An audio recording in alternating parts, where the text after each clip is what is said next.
Assalamualaikum warahmatullahi wabarakatuh. Untuk sesi kali ini kita akan membahas pengendalian proses secara manual.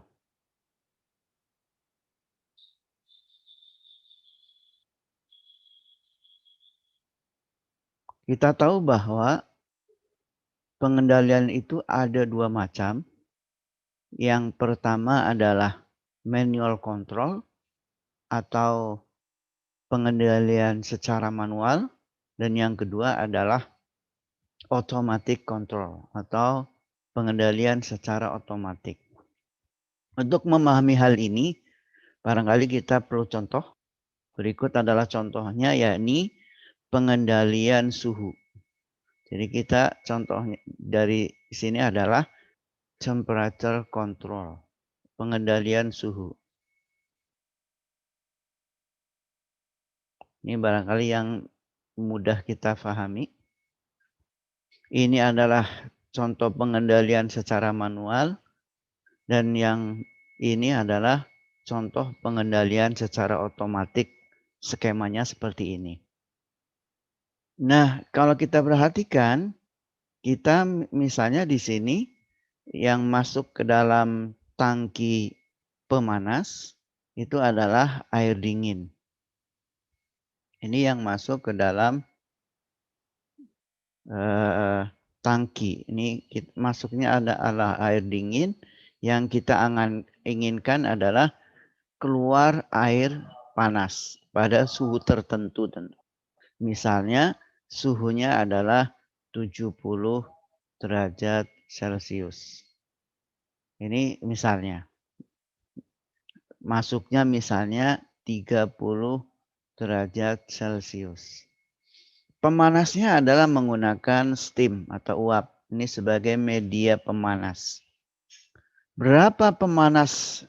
Maksudnya adalah berapa laju alir pemanas ini yang diperlukan untuk menaikkan dari 30 derajat Celcius menjadi 70 derajat Celcius. Nah, tentu secara perhitungan kita akan tahu, tetapi di sini kita akan melihat bagaimana kita mengendalikan kalau kita tidak tahu. Nah, yang pertama kali kita perlukan adalah alat. Jadi kita memerlukan alat yang pertama adalah termometer sebagai pengukur suhu. Kemudian yang kedua adalah kita perlu valve, ya. Yang kedua kita perlu valve dalam rangka berapa laju alir yang diperlukan, yang tepat. Di sini yang mencari, yang pertama yang melakukannya adalah operator atau orang di sini. Ini adalah sebagai operatornya di sini karena kita mengendalikan secara manual. Yang pertama dilakukan oleh operator adalah melihat termometer. Ya, di sini. Jadi di sini mata. Jadi mata dari sang operator melihat, memantau, membaca termometer. Berapa suhunya setelah berlangsung sekian lama misalnya. Taruhlah dia melihat, yang dia lihat adalah ternyata 50 derajat Celcius. Maka dia berpikir. Nah, di sini otak. Jadi otak sang operator itu kemudian memikirkan, membandingkan antara yang diinginkan, ini namanya set point, ya, atau DZ value, harga yang diinginkan dengan yang nyata nih actual value. Ya, yang aktualnya seperti apa. Ternyata masih ada selisih sebesar deltanya sebesar plus 20 derajat Celcius. Berarti kurang. Maka dia akan melakukan aksi. Ya. Aksinya di sini, di valve ini. Aksinya adalah dia membuka, memperbesar bukaan. Nah, kemudian dia terus pantau. Nah, ini terus-menerus prosesnya. Memantau, kemudian membandingkan, kemudian dia melakukan aksi kemudian apa yang terjadi dia baca kembali, sesuaikan atau bandingkan dengan set pointnya, terus menerus. Itu yang disebut dengan feedback loop. Jadi ada loop, ada perputaran seperti itu. Misalnya setelah sekian lama, ternyata aktualnya adalah 75. Berarti lewat 75 derajat Celcius. Berarti ada selisih sebesar minus 5 derajat Celcius. Nah, karena terjadi selisih minus atau errornya minus, maka dia berpikir berarti kelebihan bukaan valve. Maka aksinya adalah dia menutup kembali. Ya, jadi memperkecil bukaan. Ternyata misalnya masih ada selisih. Tapi selisihnya sekarang misalnya plus 2 derajat Celcius. Maka dia akan perbesar kembali bukaan valve-nya. Berarti dia terlalu masih kekurangan pemanas. Sampai kemudian dia lihat lagi selisihnya sekarang minus misalnya 0,5 derajat Celcius. Berarti ada kekurangan. Ada kelebihan. Kelebihan bukaan valve. Hanya dia tutup kembali dan akhirnya dia lihat kembali sudah 0 deltanya. Berarti di sini errornya sudah 0. Itulah yang dilakukan oleh operator. Tuh. Nah, bagaimana kalau secara otomatis? Gitu.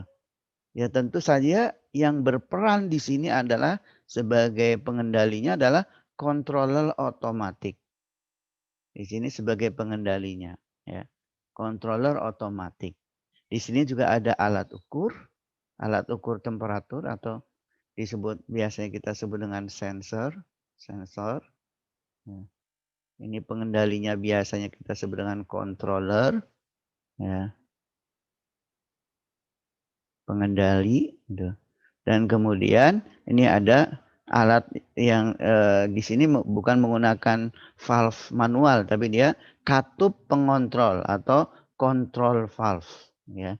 Di sini menggunakan control valve, ya. Jadi dia tentu harus otomatis, ya. Nah, prosesnya sama, ya.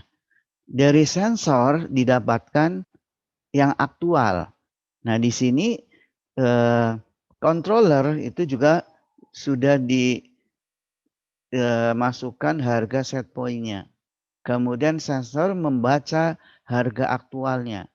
Nah, berdasarkan harga aktual ini dikirim ke controller, kemudian membandingkan antara hasil pengukuran sensor dengan set point-nya, kemudian dia melakukan aksi juga sama, ya.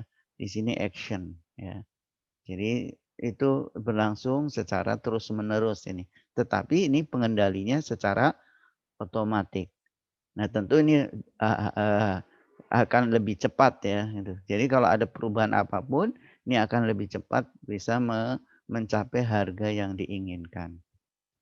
Ini bagaimana kita mengendalikan, baik secara manual maupun secara otomatis. Dan sebagai kesimpulannya adalah bahwa ada dua cara pengendalian, yakni secara manual dan secara otomatis. Tadi sudah kita pelajari juga contohnya di proses pemanasan. Selanjutnya kita akan coba melihat komponen-komponen apa yang paling penting di dalam pengendalian. Wassalamualaikum warahmatullahi wabarakatuh.